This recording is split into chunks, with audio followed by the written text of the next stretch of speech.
Sur le dos d'un papillon, vole, vole, vole, un baiser sur une joue dans un cou.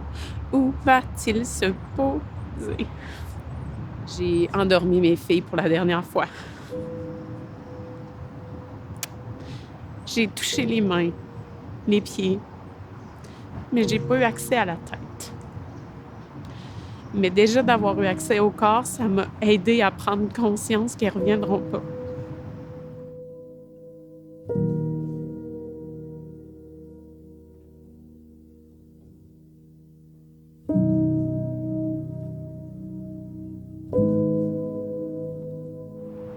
Le 8 juillet, j'ai été réveillée, moi, par la SQ, me demandant, Madame Carpentier, est-ce que votre mari a une Volkswagen grise? Et est-ce que vos enfants sont avec vous? On m'a annoncé qu'il y avait un accident de la route avec aucun passager à bord. Je me suis présentée sur les lieux.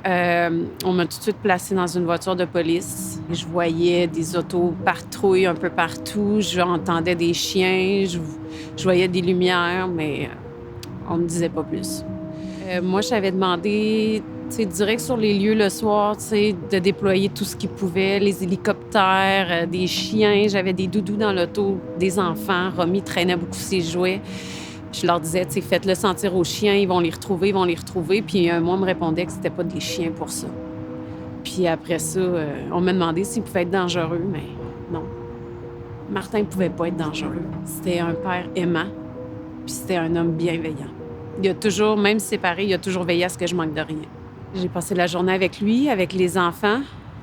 On a eu beaucoup de plaisir. C'était convivial. C'était quand on m'a annoncé qu'il avait trouvé Nora. J'espérais encore qu'elle soit en vie. J'espérais encore une fin heureuse. Je ne pouvais pas concevoir que Martin ait pu poser un geste irréparable. J'étais impuissante. Tout ce que je voulais, c'est ramener mes filles à la maison. Mais j'ai pas eu la chance, moi, d'y chercher. Puis après, on m'a annoncé Romy. Puis je suis tombée. Je suis tombée littéralement. J'entendais crier autour de moi, elle est en train de mourir, elle est en train de mourir. On m'a dit que je suis virée au blanc, même mes yeux étaient blancs. Fait que j'ai été transférée à l'hôpital, puis j'ai eu accès aux enfants, mais dans des poches. Moi, j'ai pas eu la chance d'y voir. Je me suis battue pour quand même avoir le corps de mes enfants, ce que j'étais en mesure de voir. Puis moi, ce que je leur ai répondu, c'est si c'était les vôtres, qu'est-ce que vous feriez? Parce que moi, mes enfants, quand ils sont nés, ils n'étaient pas maquillés. J'ai eu accès au bas du corps plusieurs jours après, par contre, là, grâce à Marie-Ève du groupe Garneau. Puis tant que moi, j'ai pas vu mes filles, j'ai pas réalisé. J'ai pas réalisé que c'était vraiment un point de non-retour. Puis c'est après, je leur ai chanté les chansons que je leur chante depuis qu'ils sont nés. À tous les soirs, donner des bisous, raconter une histoire, leur souhaiter bonne nuit. Puis à partir de là, ça a été le début Ça a été le début pour moi de me dire que je suis une maman, mais ils sont plus là. Tu prévois pas enterrer tes enfants. Tu sais pas quoi faire, tu sais pas quoi acheter. Ça te tente pas de signer un avis de décès. Moi, j'en ai signé 2.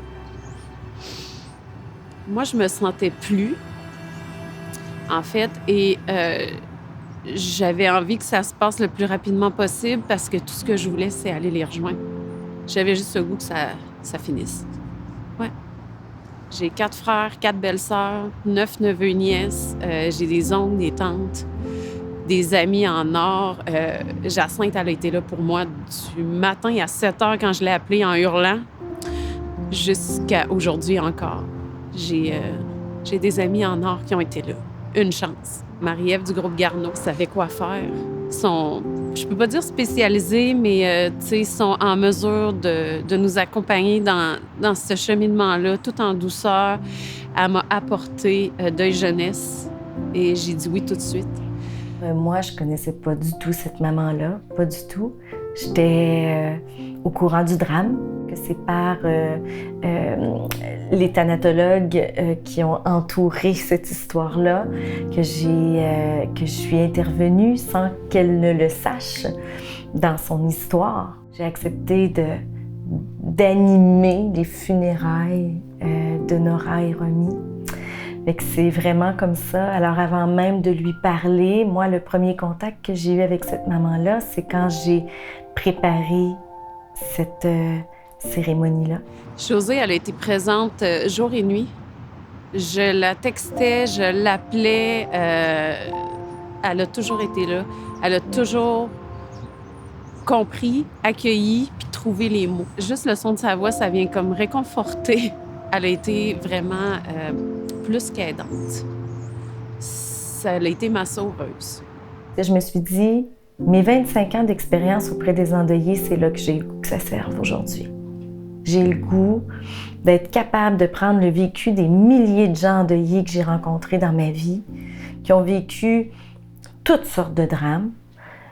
Puis j'ai le goût de prendre ça, de sortir les enseignements, puis de leur dire des choses pour pouvoir au moins mettre une genre de couverture chaude autour de ce qu'ils vivent, parce que je peux rien faire de plus. Elle m'a pris en main, puis elle m'a dit « Moi, je m'occupe de tout. » Puis elle m'a donné un rendez-vous avec Justine, puis je me suis sentie tellement humaine, une personne qui avait besoin d'aide, puis qu'on allait être là pour elle, sans que j'aille à faire toutes les démarches par moi-même, parce que juste de se lever, c'est compliqué. De se laver, d'aller sous la douche, puis de me dire, pourquoi je fais ça? Ça me donne quoi? Je vais rester dans la maison de toute façon. J'ai plus de vie, j'ai plus d'enfants. Juste ça, c'est dur, d'aller se laver.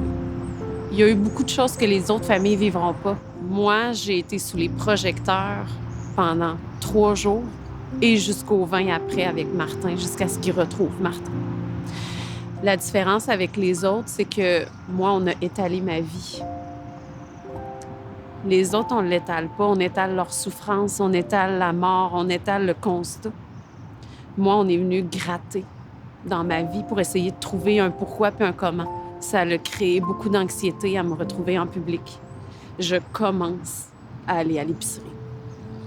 Ça fait 3 fois en 2 semaines que j'y suis allée seulement. C'est assez récent. La peur de me faire juger, remarquer, pointer du doigt parce que on a dit des choses à mon sujet, on est allé dans mon dossier médical illégalement, on a fait ressortir ma personne, on est allé jouer dans ma tête. Ça, c'est la différence, mais la perte d'un enfant, la douleur qu'on vit, la souffrance, le vide, parce qu'ils partent avec une partie de nous, on les a tricotés. C'est la même que tous les parents. Puis Deuil Jeunesse est là pour essayer de mettre un baume sur ce plaie-là parce qu'ils sont spécialisés là-dedans. Je ne suis pas allée dans le dramatique, dans l'histoire de ce qui s'était passé, pour en arriver à cet événement-là. Je suis allée plus dans le « OK, acceptez vos émotions. Regardez-vous, là, autour de vous, là, personne ne vit les choses de la même façon. Le deuil, c'est unique.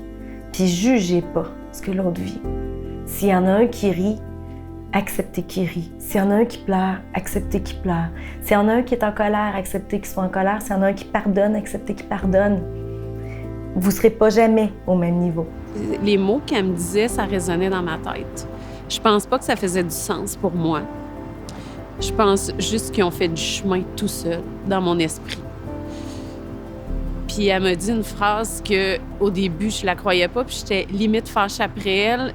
Quand elle me dit « Un jour, tu vas avoir un instant de bonheur, puis ça va faire une pause dans ta souffrance, puis tu vas comprendre que tu vas pouvoir continuer, puis que tu peux avancer. » Puis moi, je le voyais pas, ça. Quand on est à 2 pieds dans le drame, on pense pas qu'un jour, il y aura une parcelle de bien-être qui va venir. Fait que j'ai voulu qu'ils soient capables d'identifier que ça va encore être possible dans leur vie. Que l'être humain, peu importe ce qu'il a vécu, peut le faire. Maintenant, il faut travailler pour le faire. En fait, il est arrivé le 12 octobre, cet instant de bonheur-là. J'ai promené le chien, puis Romy, elle avait un ami.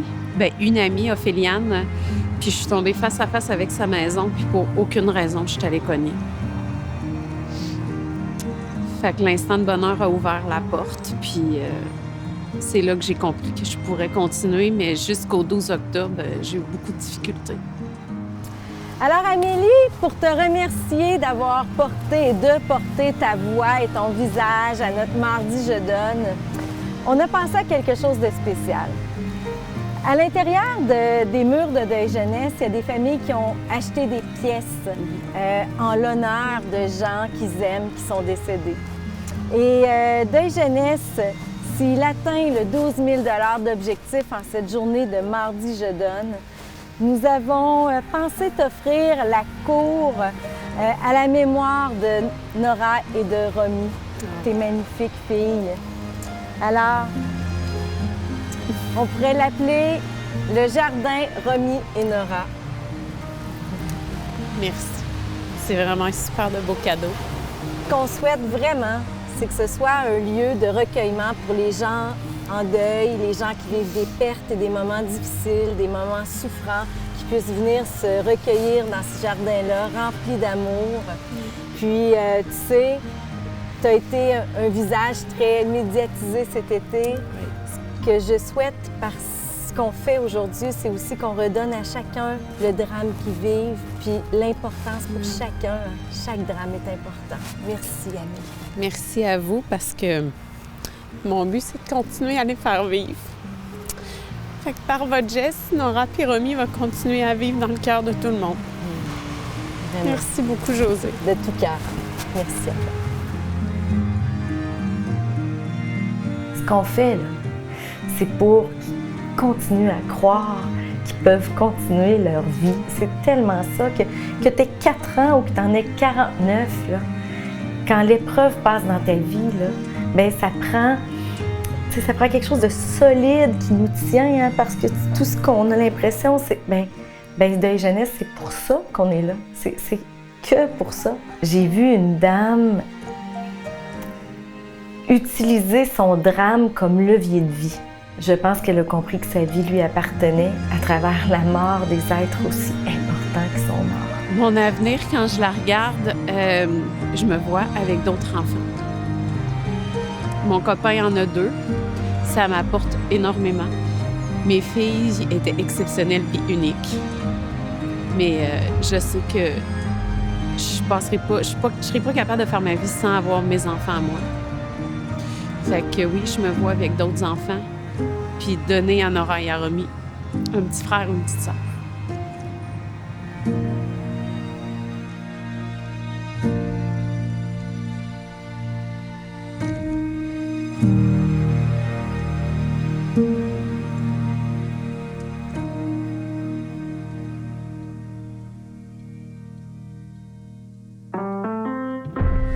Wash me in the water, cleanse me in the mercy of your love. I need a heavenly touch, 'cause I'll be backsliding. I need a little guiding for my soul.